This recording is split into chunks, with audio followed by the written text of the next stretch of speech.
Muy buenas. Una vez más estamos aquí para disfrutar de las enseñanzas de la Escritura y cosas que vamos estudiando cada día y descubriendo de las verdades de nuestra fe, que es importante porque estar bien cimentado en la fe en el Mashiach o en el Mashiach es muy importante entender bien estas cosas desde una perspectiva como creyeron los primeros discípulos del Señor en el siglo I, el siglo II, el siglo III, y ya en el cuarto se formulan otras ideas acerca de nuestro Mashiach. En esta ocasión le voy a hablar un tema sobre el título El Yeshua HaMashiach, que es el nombre hebreo de Jesús, de la Escritura, o el Cristo de la cristiandad en la actualidad, la diferencia. Este tema es muy controversial. En la actualidad muchas personas están desarrollando estudios acerca de Jesús, que es una cosa muy importante, el de la historia, y quién era el verdadero Jesús humano, el Yeshua, que significa la salvación de Yahweh, la salvación del Todopoderoso. Hay una diferencia entre Yeshua HaMashiach, el hebreo, y el Cristo de la cristiandad en la actualidad. ¿Cuál es la diferencia? ¿Son acaso dos personajes diferentes? ¿Son acaso dos mesías diferentes? La respuesta a las dos últimas preguntas en su orden es no y sí. No son dos personajes diferentes, son el mismo personaje histórico. Tanto el Yeshua hebreo, al que pongo, y a Jesús, el Cristo de la cristiandad, ambos se refieren al personaje histórico que vivió en Israel en el siglo I. Pero la forma de asimilar, comprender y estudiar las dichas acciones y enseñanzas del personaje histórico del siglo I, mayormente conocido como Jesús en vez de Yeshua, es lo que marca la diferencia entre el uno y el otro. Por eso la respuesta a la última pregunta es sí, son dos conceptos diferentes del Mesías. A esta diferencia hay que agregar la evidencia diferente de su nombre. Mientras la religión del Cristo cristiano ha optado por llamar a Jesucristo con una pobre transliteración greco-latina, al Mashiach hebreo se le conoce por su nombre original, pero la clave para entender la diferencia entre el uno y el otro Mesías es la diferencia de concepción, no solo teológica, sino también desde un trasfondo hebraico. Es interesante destacar cómo en el Nuevo Testamento el término griego Kyrios o Curios quiere confundir a los verdaderos creyentes con relación a la designación de Jesús. En el judaísmo del siglo I, Adonai significa el Señor y Adoni, mi Señor. Cuando en el judaísmo se hace una referencia al Todopoderoso, se dice Adonai. Y cuando se habla con una persona, se dice Adoni. La cristiandad posterior, que necesitaba confundir ambos términos para proclamar que Jesús era al mismo tiempo un hombre y un Dios encarnado, fundió las dos palabras Adonai y Adoni en la palabra griega Kyrios o Curio. ¿Quién es Jesús? El Cristo de la cristiandad. Jesús, el Cristo de la cristiandad, fue un Dios que vino a la tierra para sufrir y morir por los pecados. Él es una especie de mitad deidad y mitad hombre, o lo que es lo mismo hombre-deidad.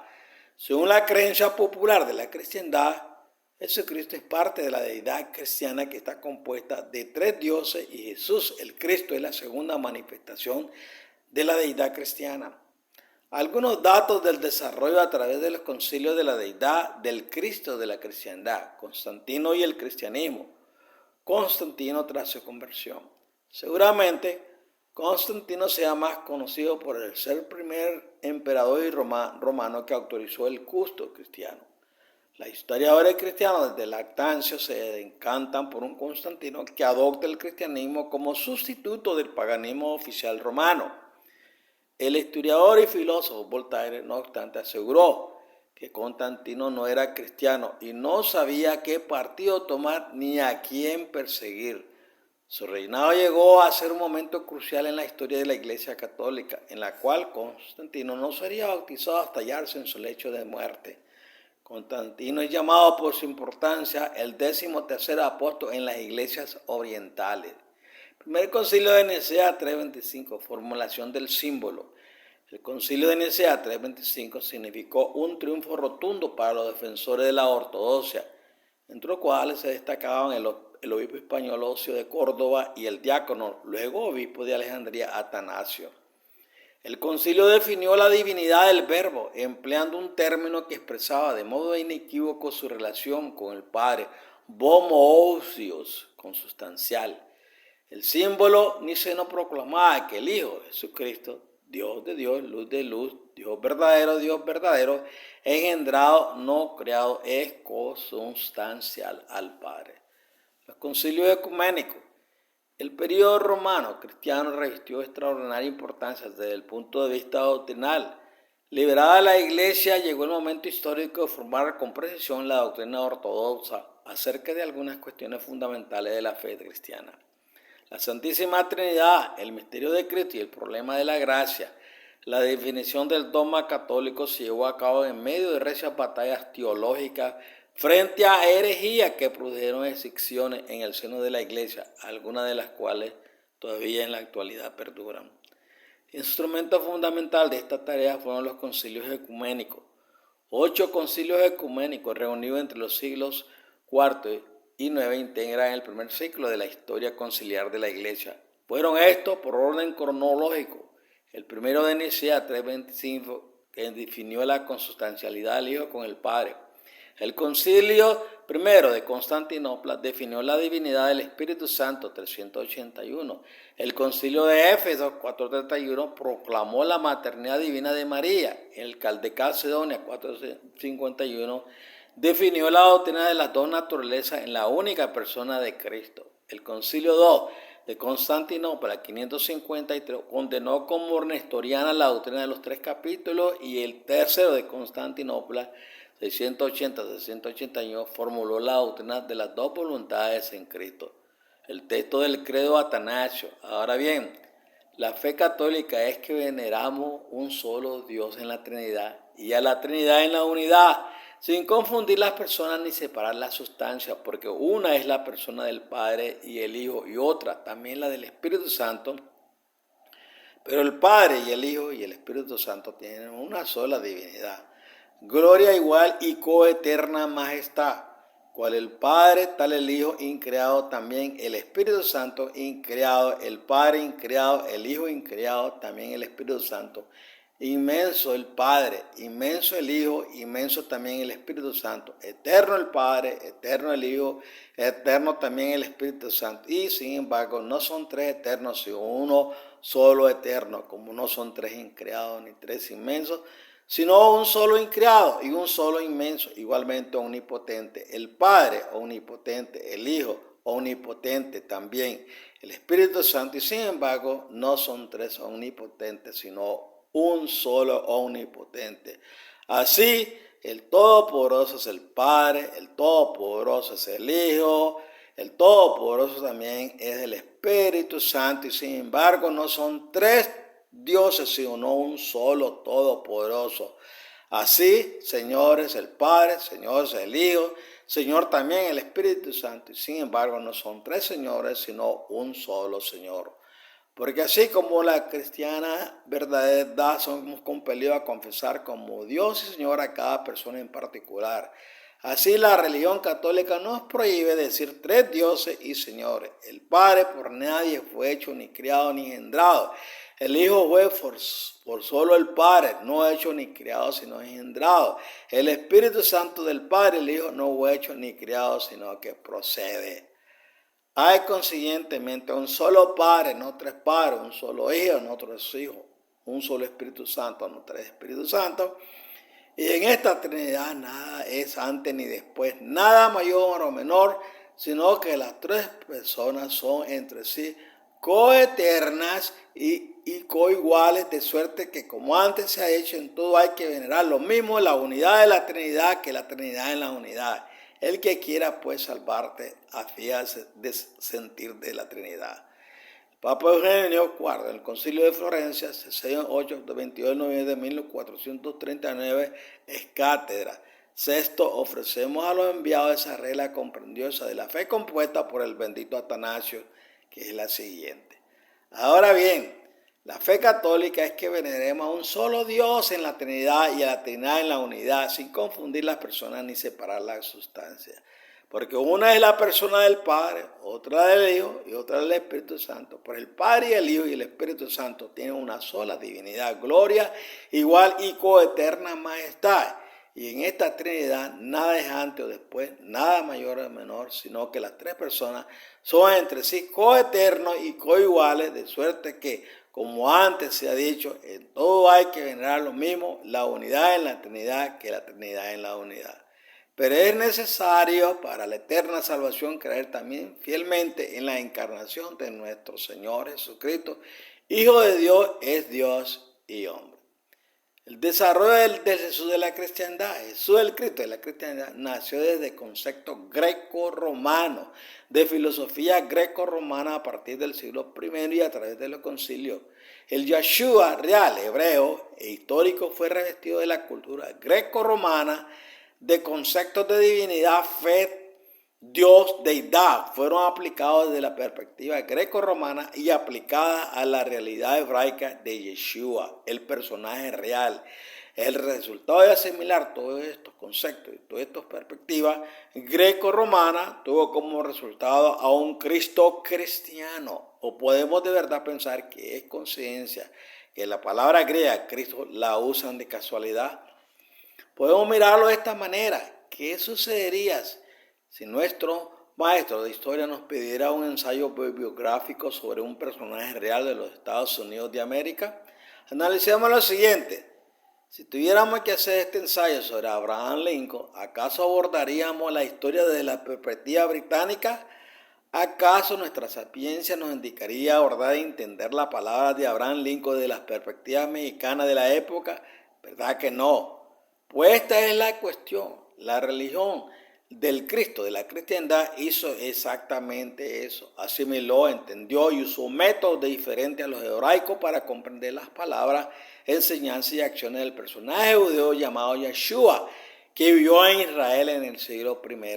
El resultado de una desviación y distorsión teológica, por usar este término familiar entre el personaje real hebraico y una invención greco-romana. Lo que trato de expresar, sé que es entendido, por ejemplo, nosotros en su momento estudiamos la historia universal en la escuela, nuestros libros están en castellano. Sin embargo, lo que a veces estudiamos y analizamos la historia francesa, la historia inglesa, la historia americana, aun cuando nuestros libros están en español, el contenido y trasfondo de esas palabras tienen un contexto francés, inglés o americano, y no el que nosotros tenemos con nuestro idioma y cultura. Lo mismo sucede con los documentos preservados de los primeros seguidores de Yeshua, nuestra personaje real e histórico. Estos documentos están preservados en idioma griego, pero el contenido y el contexto es hebraico, no helénico. Su contexto es judío y no romano. Los temas tratados en estos documentos son hebraicos. El problema está y ha estado siempre en la forma, manera y método de estudiar los dichos, enseñanzas y acciones del personaje histórico real llamado Yeshua. Este personaje nació en Israel en el primer siglo, vivió en Israel, habló el idioma de Israel, su ministerio fue en Israel, sus enseñanzas fueron dirigidas a israelitas, su fe era israelita. En otras palabras, Yeshua nació como judío, vivió como judío y murió como judío. Para poder conocer al personaje real tenemos que estudiar sus palabras, dichos y enseñanzas, y para ello tenemos que adentrarnos en el contexto religioso, cultural e histórico en el que Yeshua, el personaje real, interactuó, porque su contexto religioso era el judaísmo del periodo del Segundo Templo, su cultura era la cultura judía, su contexto histórico el de un pueblo, Israel, aunque bajo el dominio romano, así que todo su contexto es hebraico, no helénico, es judío, no romano. Todo su entorno giraba sobre el Elohim Yahweh, de Abraham, de Isaac, de Jacob, de Moisés, de David, la Torá, los profetas, los mandamientos, el templo de Jerusalén, sobre el Masías de Israel, el amor al Elohim de Israel. Todos estos temas no son temas de la cultura griega o romana. Cuando los griegos esperaban un ungido o los romanos un Masías, nunca. La gran diferencia entre el Yeshua judío y el Jesús de la cristiandad es una diferencia entre el día y la noche. Una diferencia entre lo que es real y lo que es inventado. Una diferencia entre el pensamiento hebraico y el pensamiento helénico. Podríamos ir sin lugar a equivocarnos que la cristiandad ha hecho un mito de Yeshua HaMashiach. ¿Qué dicen todo el conjunto de las escrituras de Yeshua HaMashiach? Jesús el Mesías. ¿Es hombre verdad o solo hombre? Cuando nos referimos al Mesías de las Escrituras, nos referimos a las exigencias proféticas que contiene todas las Escrituras, desde el libro de Génesis hasta el último libro de Apocalipsis. El Mesías de las Escrituras tenía que cumplir con dos requisitos proféticos imprescindibles. Uno era el de sacerdote y otro como rey. De todos los que estudiamos con detenimiento las Escrituras sabemos que el rey David fue un modelo profético del Mesías. David no solo fue rey, sino también ejerció el oficio de sacerdote, según está documentado en el segundo libro de Samuel 24 y 25. Y David construyó ahí un altar a Yahweh, oh Dios, y ofreció holocausto y presentó ofrenda de paz. Yahweh, el Todopoderoso, se manifestó sobre el país y detuvo la plaga que había contra la casa de Israel. Biblia Peshitta. Esta función sacerdotal del rey David es una de las funciones proféticas que tenía que cumplir también el Mesías venidero.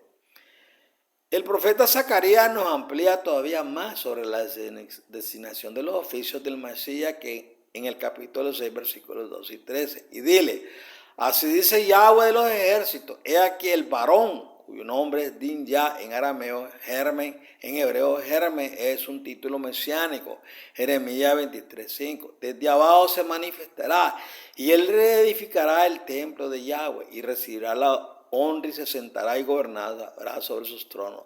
Será sacerdote sobre el trono y habrá consejo de paz entre ellos dos. Entre ellos dos, ¿qué dos? Los dos oficios que tendría el Mesías, el de gobernador o rey HaMashiach, rey Mesías, y el de sacerdote. Lo significativo de este pasaje es que sería el varón al cual se le otorgaría la designación de Mesías. Los profetas del Antiguo Testamento nos hablan de un varón hombre que ejercería como sacerdote a favor de la humanidad, no de una mitad deidad y mitad hombre, o lo que es lo mismo, hombre deidad. El profeta Isaías confirma el hecho que el Mesías tendría que ser hombre según lo documenta en su capítulo 53, versículo 3, despreciado, marginado, hombre doliente y enfermizo, como de taparse el rostro para no verle, despreciable, un don nadie. Los evangelios en su registro confirman este hecho. Mateo nos documenta que cuando el ángel se le apareció en sueño a José, le transmitió que Miriam o María concibiría y daría a luz un hijo. En esta ocasión, María dio a luz o parió a un hijo. Las mujeres dan a luz niños, no dan a luz niños dioses. Mateo 1, 21 y versículo 22.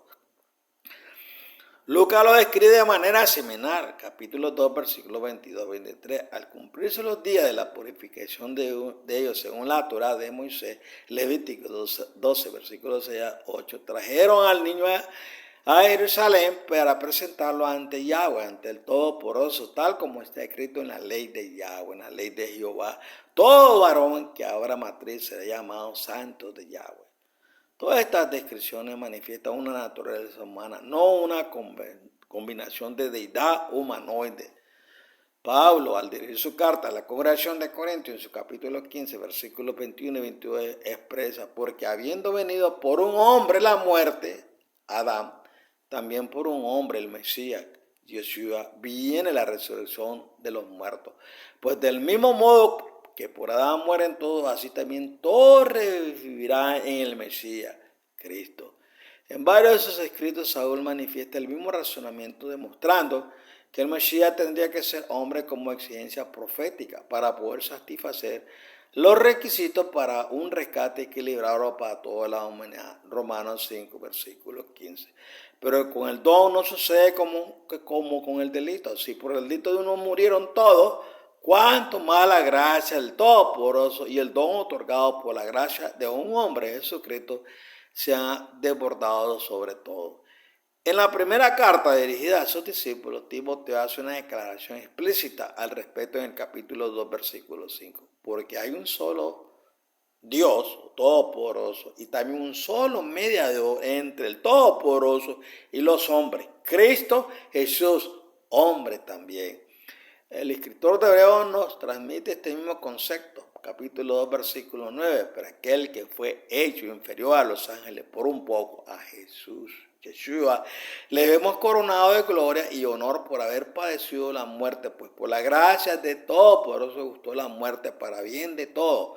Capítulo 2, versículos 14 y 15 de los Hebreos. Por tanto, como los hijos comparten la sangre y la carne, así él compartió las mismas, para reducir a la impotencia mediante su muerte, el que tenía el dominio sobre la muerte, es decir, al diablo, y liberar a los que por temor a la muerte estaban por vida sometidos a la esclavitud. Capítulo 4, versículo 15. Porque no tenemos un sumo sacerdote que no pueda compadecerse de nuestras debilidades, sino uno que fue tentado en todo según nuestra semejanza, pero sin pecado. El concepto de la Escritura es proporcionar la salvación de la humanidad por medio del Mesías como rescatador, y para esto se ha necesitado un Mesías hombre, ya que el primer hombre, Adán, fue el que por medio de su transgresión nos ocasionó la muerte. Así que la exigencia profética era no un rescatador mitad hombre y mitad Dios, sino un hombre, como se ha documentado a través de toda la exposición de este estudio. Cualquiera que quiera asignar al Mesías una naturaleza diferente del que dicen las Escrituras, no está hablando del Mesías esperado desde el origen de Génesis capítulo 3, versículo 15. La concepción de Yeshua en María por el Ruach HaKodesh de Yahweh, del Todopoderoso. De igual manera, Gabriel le dijo a María, la joven virgen prometida a José: Shalom, altamente favorecida, Yahweh, el Todopoderoso, está contigo. A continuación le anunció que daría a luz un hijo, que lo llamará Yeshua, porque él salvará a su pueblo de todos sus pecados. Mateo 1, 21. Y también llamado Hijo del Altísimo. Y Yahweh, Ha Elohim, le daría el trono de David su padre, y su reino será eterno. Lucas 1, 26 al 38. El registro bíblico muestra que Gabriel es una criatura angélica de alto rango, estrechamente relacionada con la corte celestial. Alguien que está de pie cerca y delante del Todopoderoso, y a quien el Todopoderoso envió para pronunciar mensajes especiales a los siervos del Todopoderoso aquí en la tierra. Lucas 1, 19 al 26. Su apariencia personal en visión materializado respondía al significado de su nombre como un hombre físicamente capacitado. Daniel 8:15.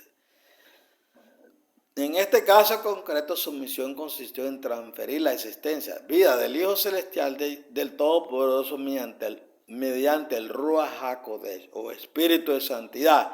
Es interesante que en este proceso de transferencia nuclear programada, la joven judía elegida se sometió de buena gana y voluntariamente con una actitud de humildad y complacencia. He aquí la sierva de Yahweh, la sierva del Todopoderoso, hágase conmigo conforme a tu palabra. Lucas 1:38. La transferencia nuclear de la vida celestial. Hacemos inciso en esta parte, ya que aquí tenemos el hecho más significativo e insólito en toda la historia terrestre sobre la reproducción de un nuevo ser humano mediante la intervención directa del Altísimo sobre el útero de una humana, María. Podríamos llamarle a esto una transferencia celestial. El poder del Altísimo te cubrirá con su sombra. En este sentido, no ocurrió una llamada Partenón génesis, la reproducción asexual o a la división del óvulo sin fecundación, del griego partenos, que significa virgen, más génesis, principio. Pero sí, una verdadera fecundación programada dentro de la matriz femenina de María y mediante la presencia de gametos masculinos. Es por eso que el bebé, Yeshua, Jesús, no salió mujer, como hubiera sido si fuese una intervención a modo de clonación. Para que se produzca la división del óvulo femenino a fecundar y la creación de un nuevo ser, se necesitan otros 23 pares de cromosomas, ya que las células sexuales, a diferencia de las del resto del cuerpo, no poseen 46, sino 23 pares de cromosomas. Además de lo que ya posee el ovocito, ya sea de gameto femenino o masculino, de lo contrario, sería imposible la generación de vida. El cromosoma que determina el sexo lo posee solamente el varón en el par 23, el último. Y en este caso, la transferencia nuclear venía mediante el principio de vida existente en el ser masculino celestial introducido en el óvulo de Miriam. Ya sabemos que si el espermatozoide tiene su último por los cromosomas WX, el individuo será mujer, pero si los cromosomas son X, Y o Y, el cromosoma Y es el determinante sensual. El individuo será hombre, como así fue el caso del bebé Yeshua, nacido de Miriam. Esos 23 cromosomas carentes tendrían que ser teletransportados hasta dentro del cuerpo del óvulo y luego el núcleo o gameto que contiene a estos cromosomas fusionado al núcleo, el ovocito, para que pueda comenzar la división. Queda claro que para todo esto se necesita la intervención de algo o alguien, es decir, el Ruach HaKodesh, la fuerza superior de Yahweh, Ha Elohim. De ahí que el registro diga: lo que ha sido engendrado en ella es por espíritu de santidad. Ruach HaKodesh, Mateo capítulo 1, versículo 20. Tenemos que admitir que si el simple hombre puede de manera limitada manipular el proceso de fecundación en el laboratorio, ciertamente no está más allá del poder del dador de vida y creador del universo hacerlo y transferir la fuerza de vida de su hijo desde los cielos al óvulo de una joven doncella virgen. En la escritura tenemos muchas intervenciones divinas para la procreación ayudada. Así, por ejemplo, Sara es un ejemplo positivo de la intervención en la reproducción humana por parte de los visitantes angélicos. Génesis 11:30, capítulo 17, versículo 19, capítulo 21, versículo 1 y 2. Raquel, la esposa estéril de Jacob, se dice ella que Yahweh la oyó y le respondió por cuanto le abrió la matriz, y ella quedó encinta y dio a luz un hijo. Génesis 30, versículos 2 y 22, 23. Rebeca, Génesis 25, 21, la madre de Sansón, Jueces 13, 2, 3. También se dice que Yahweh le concedió a Ruth, la antepasada de David, concebir un hijo, Ruth 4:13. Ana, 1 Samuel 1:10, versículo 11, capítulo 2, versículo 5. Una mujer de Sunem, 2 Reyes 4, versículo 14 al 17. Y Elizabeth, Lucas 1:7 y versículo 36. Son otros claros ejemplos de lo que he dicho anteriormente. No obstante, no estamos diciendo que fuese exactamente así el proceso de usarse un óvulo femenino del que se descarta toda posibilidad de imperfección. Algunos piensan que no se usó ningún óvulo humano en esta maravilla de maravillas que realizó Yahweh, el Padre, el Altísimo, mediante el Ruach HaKodesh. Y creemos sinceramente que no se ha de descartar esta posibilidad. Además, en el Salmo 46 dice la profecía, Salmo 46, sacrificios y ofrendas de grano tú no quieres. Más bien tú has preparado un cuerpo para mí, ofrendas quemadas y ofrendas por el pecado tú no demandas. Es una versión hebrea. Este texto, citado en Hebreos 10:5, está verificado por los manuscritos del Mar Muerto y nos habla de un hombre que Yahweh le ha preparado un cuerpo para venir a la tierra, porque el rollo de la Torah testifica de él. Versículo 7. Los judíos ortodoxos lo han cambiado en sus textos masoretes y han puesto: tú has abierto mis oídos para esconder lo que en verdad dice. Si este cuerpo preparado estaba ya celestialmente diseñado, tampoco era necesario el uso de un óvulo humano. Tan solo la implantación de la transferencia nuclear celestial ya realizada por Yahweh en la matriz humana sería lo propio. Fuera como fuese dicho proceso, lo que sí sabemos es que el Ruach HaKodesh en su intervención asumió todo el control de la gestación humana en el vientre de María, y por eso ahora entendemos por qué Yeshua a su propia madre le dice mujer repetidas veces y no madre. Comunicación angelical. Sucedió bajo los árboles grandes de Manre cuando Abraham es visitado por 3 mensajeros angélicos, no humanos. En el pasado bíblico, uno de los 3 extraños visitantes reafirmó que Sara, la estéril esposa de Abraham, daría a luz un hijo. Al oír esto, Sara empezó a reírse dentro de sí, diciendo: después que estoy gastada, verdaderamente tendré parecer siendo además viejo mi señor. Cuando se la reprendió por reírse, Sara negó con cierto temor haberlo hecho. Génesis 18, 1 al 15. En este pasaje tenemos una clara descripción del poder angélico de comunicación. Sara, fuera de la tienda, pero con un oído muy fino, oye la afirmación del mensajero y piensa en la situación haciéndole humor.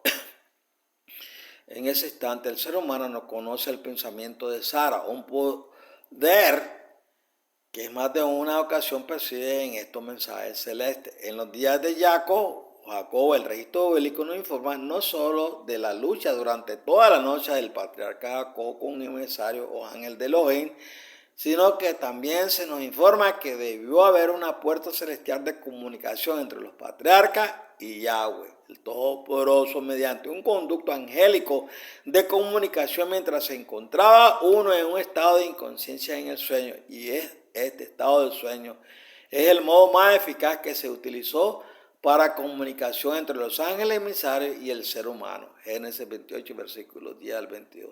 Saúl de Tarso, también llamado Pablo, mencionó en cierta ocasión que podía hablar en la lengua de los ángeles. 1 Corintios 13:1. Aquí pues está otro don divino, la lengua de los ángeles. Por mucho tiempo Elohim ha estado hablando a sus criaturas angélicas en su lengua y ellas llegan a cabo su palabra. Salmo 103, versículo 20. Él y sus hijos espíritus no tienen necesidad de una atmósfera que hace posible las ondas y vibraciones del sonido necesarias para el habla humana. Desde el plano en que ellos están, nuestra física no tiene validez alguna. De modo que el lenguaje angélico está más allá del concepto o logro humano. Pueden transmitir un mensaje que nuestra mentalidad decodifica de acuerdo con los valores semánticos de cada idioma original, de cada cultura y lenguaje. Para hablar a los hombres como mensajeros de Yahweh, los ángeles tienen que usar lenguaje humano claro y entendible. Génesis 22:15. Si una entidad espiritual verdaderamente elevada, como son los ángeles del Todopoderoso, se comunicaran con personas terrestres en un lenguaje incomprensible, puede que se den casos de lenguaje confuso. No son ángeles de Yahweh. Cuando se produce una comunicación con un ser espiritual, angélico, elevado, el mensaje siempre es fluido, claro y sin rodeo. Aunque la percepción de voz angelical no se produce mediante la activación del sentido del oído terrestre, sino mediante la activación de los sentidos internos. Bueno, espero que ustedes hayan entendido bien esta enseñanza maravillosa acerca de nuestro Adón, nuestro Señor y Salvador, Yeshua HaMashiach, el Jesús del primer siglo, no del cuarto siglo, el que se define después como hombre Dios. Yo estoy seguro de que algunos que escucharon esta enseñanza se van a sentir un poco inestables, ¿verdad? Pero les aseguro que si ustedes estudian bien sobre nuestro Mashiach, nuestro Señor, el Hijo del Todopoderoso, engendrado por el Ruach HaKodesh en el vientre de María, van a poder entender bien este plan maravilloso del Hijo del Hombre, de Yeshua HaMashiach. Bueno, espero que ustedes entiendan bien y algunos pues no se confundan. Si quieren entenderlo mejor, vuélvanlo a escuchar y profundicen más en las escrituras verdaderas que nos hablan acerca de las verdades que debemos de entender y saber para estar siempre firme en la fe que hemos adquirido mediante Yeshua, Jesús, el Hijo del Todopoderoso. El Señor me los bendiga y me los guarde, como siempre. Les deseo esa bendición a todos en su hogar. Hasta otro momento que nos preste el Señor. Bye.